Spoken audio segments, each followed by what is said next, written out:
రైతులకు రుణమాఫీ ఎలాంటి షరతులు లేకుండా ఇవ్వాలని బీఆర్ఎస్ నాయకులు నిరసన చేపట్టారు. మెదక్ పట్టణంలో రైతులతో కలిసి నిరసన ర్యాలీ నిర్వహించారు. మాజీ ఎమ్మెల్యే పద్మా దేవేంద్రరెడ్డి మాట్లాడుతూ కాంగ్రెస్ పార్టీ అధికారంలోకి వచ్చి రైతు రుణమాఫీ కోసం ఇప్పుడు రేషన్ కార్డు, ఆధార్ కార్డు, పట్టా, పాస్ పుస్తకం అచ్చుతప్పులున్నాయని బెరికపెట్టి 2 లక్షల రుణమాఫీని అమలు చేయడం లేదన్నారు. తక్షణమే ఎలాంటి షరతులు లేకుండా రైతులకు 2 లక్షల రుణమాఫీ అమలు చేయాలని అన్నారు. ఈ కార్యక్రమంలో ఎమ్మెల్సీ షేక్ సుభాష్ రెడ్డి, మాజీ ఎమ్మెల్యే శశిధర్ రెడ్డి, బీఆర్ఎస్ నాయకులు, హవేలీ, ఖనపూర్, మెదక్, చిన్నశంకరంపేట, మాంతాపూర్ గ్రామానికి చెందిన రైతులు, నాయకులు పాల్గొన్నారు. వెంటాడతాము, రైతుల పక్షాన నిలబడతాము. స్వచ్ఛందంగా ఈ రోజు వేల సంఖ్యలో రైతులు అడగకుండా చిత్తపరిస్థితి వచ్చింది. 2 రోజులు అయిపోయింది. మొన్ననే ప్రభుత్వం ఆ మాట ఈ మాటని ఇప్పటివరకు రైతు చూసారు. 4000 పెన్షన్ అన్నారు, మాటలలో మిగిలిపోతున్నది. 2500 మహిళలకు పెన్షన్ అన్నారు, అది కూడా మాటలనే పోయింది. ప్రతి ఒక్కరికి ఇల్లులు అన్నారు, అది మాటలలో పోయింది. రైతు రుణమాఫీ చేసేసామని చెప్తున్నారు. తస్మాత్ జాగ్రత్త.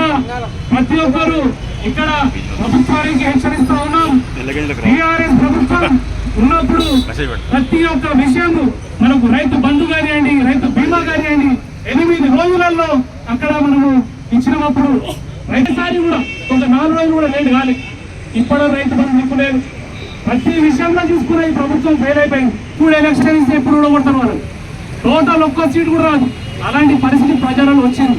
కాబట్టి మనమందరము మన అందరికీ ఈరోజు భారతీయ రాష్ట్ర సమితి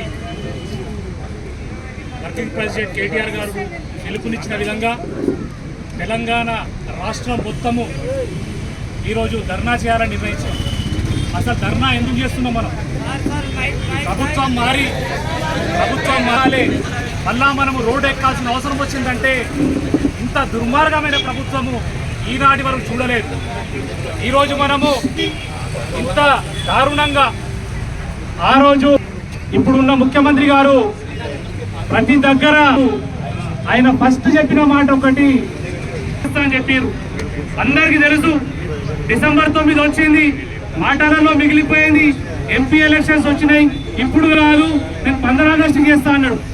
ఎక్కడ పోతే అక్కడ దేవుళ్ళ పైన ఒట్టులు పక్కా చేస్తా, ఖచ్చితంగా ఎంపీ సీట్లు గెలుచుకొని ప్రశాంతంగా ప్రభుత్వం ఏర్పరచుకొని రైతులకు పచ్చి మోసం చేసిన ప్రభుత్వం ఈ కాంగ్రెస్ ప్రభుత్వం.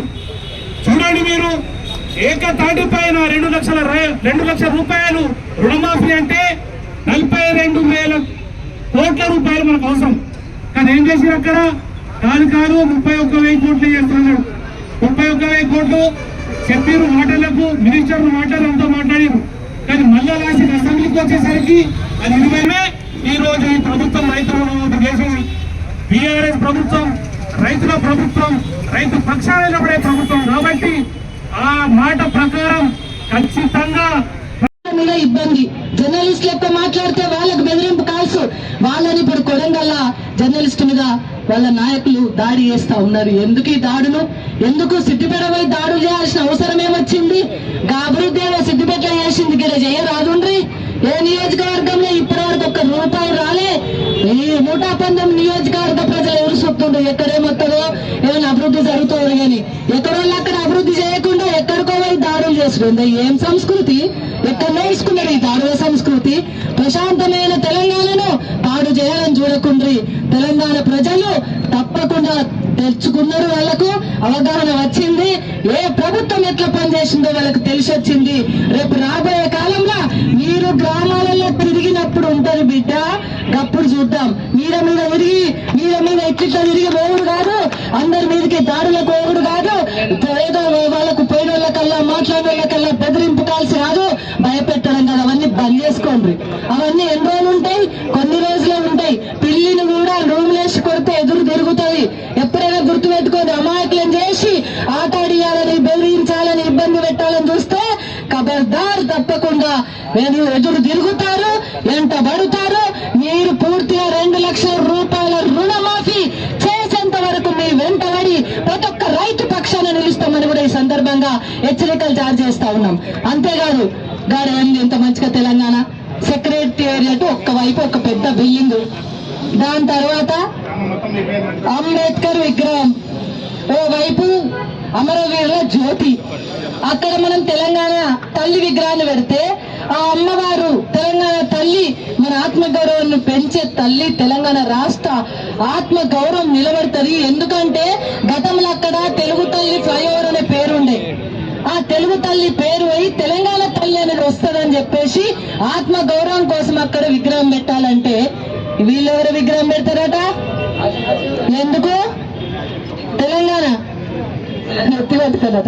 తెలంగాణ ఏమన్నా వాళ్ళ పాత్ర ఉందా? అమరవీరులకు ఏమన్నా వాళ్ళు ఏమన్నా అధ్యక్షులరా? ఓవైపు సెక్రటేరియట్, అంబేద్కర్, అక్కడ అమరజ్యోతి. తెలంగాణ తల్లి మంచిగా ఉంటుందా? మంచిగా ఉండదా?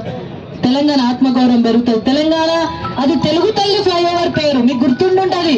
తెలుగు తల్లి ఫ్లైఓవర్ ఉండొద్దు, తెలంగాణ తల్లి విగ్రహం ఉండాలని చెప్పి గౌరవ కేసీఆర్ గారు ఆలోచన చేస్తే దాన్ని కూడా రాజకీయం చేయబడుతుంది. ఏం చేయాలి? తెలంగాణ ఆత్మగౌరవాన్ని తాకట్టు పెడుతున్నారు మీరు. తెలంగాణ ఆత్మగౌరవాన్ని ఎక్కడ తాకట్టు పెడుతున్నారు? గతంలో అక్కడ తెలుగు తల్లి ఉండే, మీరు అక్కడ తాకట్టు పెడుతున్నారు. ఎందుకు? మీ గురువు వచ్చిండానా? మీ గురువు ఉన్నాడా ఆడ? ఇది ఎక్కడన్నా ఏమయ్యా? ఏం చేస్తే అది తెలంగాణకు నష్టం చేసేటట్టే చేస్తుంది ప్రభుత్వము. తెలంగాణ ప్రజల ఆత్మగౌరవాన్ని తాకట్టు పెడుతుంది ప్రభుత్వము. తెలంగాణ రైతులు నిలబడరు.